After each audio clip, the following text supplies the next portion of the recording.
ఏంటి మళ్ళీ అనత్త మా నాన్నని మా అమ్మ మాట్లాడేలా చేసిందా? ఈవిడ జీవితాంతం పుట్టకట్టుకుని తపస్సు చేసినా మా నాన్న క్షమించేవాడు కాదు. అవునా?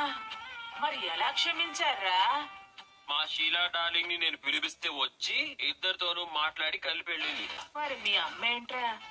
మీ నాన్నే వెంటపడి పతిమలాడుకుని బుజ్జగించి గెడ్డం పట్టుకుని మరి మాట్లాడమన్నాడని చెప్తుంది. అమ్మను వదిలేస్తే భారతదేశానికి స్వాతంత్రం తన వల్లే వచ్చిందని చెప్తుంది. బోడి బడాయిలు ఎందుకు వదినా? భర్త ముందు తగ్గానని చెప్తే ఏం పోతుంది? దేవతలాగా అత్తగారు వచ్చి కలిపితే ఆవిడ పేరు చెప్పకపోగా నీ అందం చూసే నీ గ్లామర్ చూసే అన్నయ్య వెంటపడి మాట్లాడినట్టు చెప్తున్నావు. కానీ ఈ జన్మకి ఇంతేనమ్మా, అస్సలు మారదని అర్థమై క్షమించి వదిలేశాను. అది అందరూ ఇక్కడే ఉన్నారా? మనోజ్ అన్నయ్య, రోహిణి వదిన. ఇప్పుడు వాళ్ళెందుకు రవి? మళ్ళీ వాడేం మింగి చచ్చాడ్రా? నువ్వు నా రూట్ లోకి వచ్చావు అత్త. అందరికన్నా ముందు వీళ్ళ గుట్టు నాకే తెలిసిపోతుంది కదరా. రే, ఇందుకే ఆ నగలు మీరోడు ఎందుకు పిలిచారో? లేచిపోయినోడా? అబ్బా, నల్ల భీమా అనొచ్చు కదా. లేచిపోయినా నల్ల భీమా. మరి నైట్ మర్చిపోయావరా? లేచిపోయి నైటీ వేసుకునే నల్ల భీమా. అత్త, నువ్వు అన్నయ్యతో కలిసిపోయావా? రేయ్, వాళ్ళు కూడా వచ్చారు కదా, అసలు విషయం ఏంటో చెప్పు. మా రెస్టారెంట్ వాళ్ళు ప్రతి సంవత్సరం ఒక ఈవెంట్ చేస్తారు. ఈ సంవత్సరం బెస్ట్ కపుల్ కాంటెస్ట్ పెట్టబోతున్నారు. అంటే ఏంటి రవి? అంటే ఆదర్శ దంపతుల పోటీ అన్నమాట. ఓ, ఇంట్లో చాటలు పీటలతో తన్నుకు చచ్చినా ఆ పోటీకి వెళ్ళేసరికి ఒకరి కోసం ఒకరు పుట్టినట్టు తెగ నటిస్తారే, ఆ పోటీనా? ఇంచుమించు అలాంటిదే.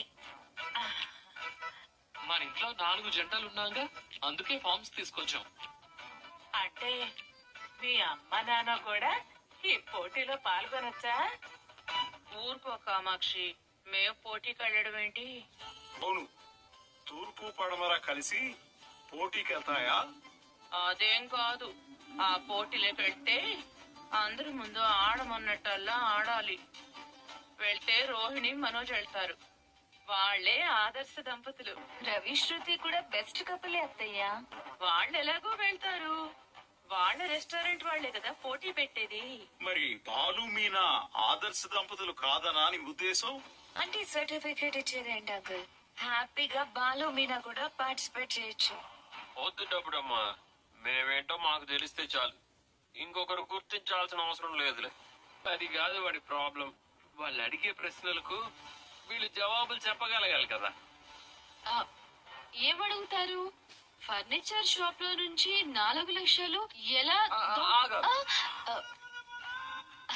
పోగొట్టుకోవచ్చని అడుగుతారా?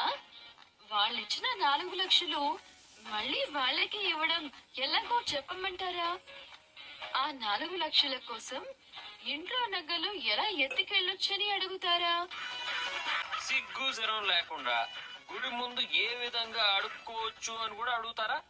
రేయ్ మోయ్, ఈ గొడవలన్నీ ఎందుకు? శృతి, ఆ ఫార్మ్స్ ఇవి ఇక్కడ పెడుతున్నారు. ఎవరైనా ఇంట్రెస్ట్ ఉన్న వాళ్ళు పార్టిసిపేట్ చేయొచ్చు. రేయ్, ఇలాంటి చిన్న చిన్న కాంపిటీషన్స్ కి వెళ్తే నా స్టేటస్ పడిపోతుంది. No, I'm very busy business man, you know. అయ్యో, అందరూ వస్తారేమో అనుకున్నాను. ప్రైజ్ మనీ 1,00,000 రూపాయలు కదా. మింగేస్తావా? 1,00,000 రూపాయలు అంత సులభంగా ఇస్తారా ఏంటి?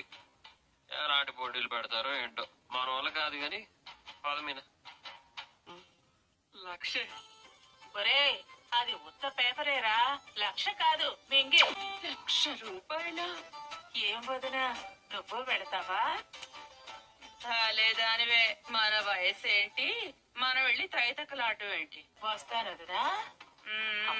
పోటీలో గెలిస్తే 1,00,000 రూపాయలంట.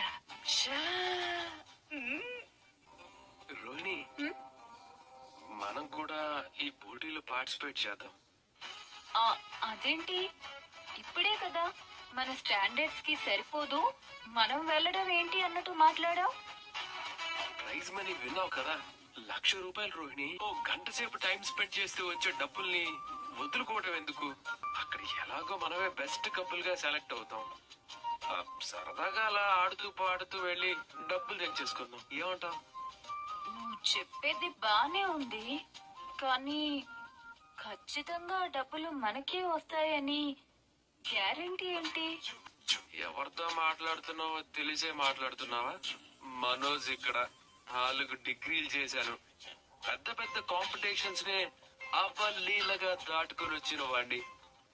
ఇది అసలు నా ముందు నథింగ్.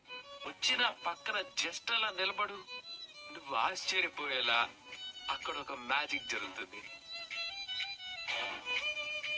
పైగా నా టాలెంట్ నీకు చూపించే అవకాశం నాకెప్పుడు రాలేదు. మనం వెళ్దాం రోహిణి. నువ్వు చెప్తుంటే ఎక్సైటింగ్ గానే ఉంది. ఖచ్చితంగా వెళ్ళాల్సిందేనంటావా? ఏయ్, ఇంత చెప్పా కూడా ఎందుకు అలా మాట్లాడుతున్నావు? అంటే నాకు చాలా పనులు ఉన్నాయి మనోజ్, అందుకే ఆలోచిస్తున్నాను. ₹1,00,000 రోహిణి.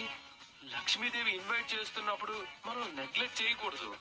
అబ్బో, నీకు డబ్బుల విలువ బాగా తెలుసు మనోజ్. నేను ఫస్ట్ నుంచి అంతే కదా. అందుకేనా 40 లక్షలు ఒక అమ్మాయిని గుడ్డిగా నమ్మిచ్చేసావు? ఇప్పుడు ఆ విషయం అవసరమా? గతం గత. ప్రెసెంట్ మనం బాగున్నాం, ఫ్యూచర్ లో ఇంకా బాగుంటాం. ఆ డబ్బులు తిరిగి వచ్చాయి కాబట్టే కదా మనం ఈ బిజినెస్ పెట్టుకుని హ్యాపీగా ఉన్నాం. సో ఏదైనా మనం మంచిగా అనుకోవాలి. ఎందుకో మనం కొంచెం అత్యాశ పడుతున్నామేమో అని అనిపిస్తుంది. ప్రస్తుతం మీ షోరూమ్ బిజినెస్ బానే ఉంది కదా. బానే ఉన్నా వచ్చిన డబ్బులన్నీ ఖర్చు అయిపోతున్నాయి కదా రోహిణి. ఖచ్చితంగా గెలుస్తామంటావా? గెలిచి తీరుతాం, చూస్తూ ఉండు. మనమే అక్కడ బెస్ట్ కపుల్, అందులో సందేహమే లేదు. నువ్వు ఎక్కువగా ఆలోచించుకు రోహిణి.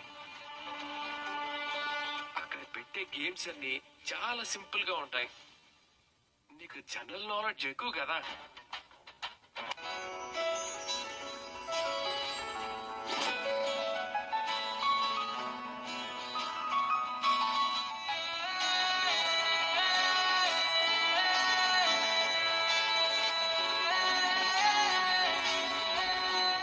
ఎరా మనోజ్, ఇక్కడికి వస్తున్నట్టు ఒక్క మాట కూడా చెప్పలేదు. నువ్వు మాత్రం చెప్పావా ఏంటి? గుడికి వెళ్తున్నానన్నావు, నాన్న తీసుకొని వచ్చేసావు.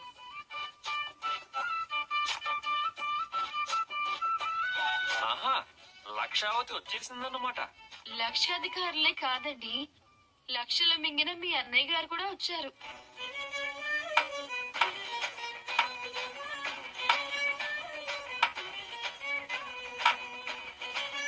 ఆడదామని వచ్చారా? మెదడు మోకాళ్ళలోను నువ్వే వచ్చినప్పుడు మేము రాకూడదా? ఆడదామని వచ్చావు కదా, ఆడదాం. ఎవరు గెలుస్తారో చూద్దాం. అలాగేరా, చూద్దాం.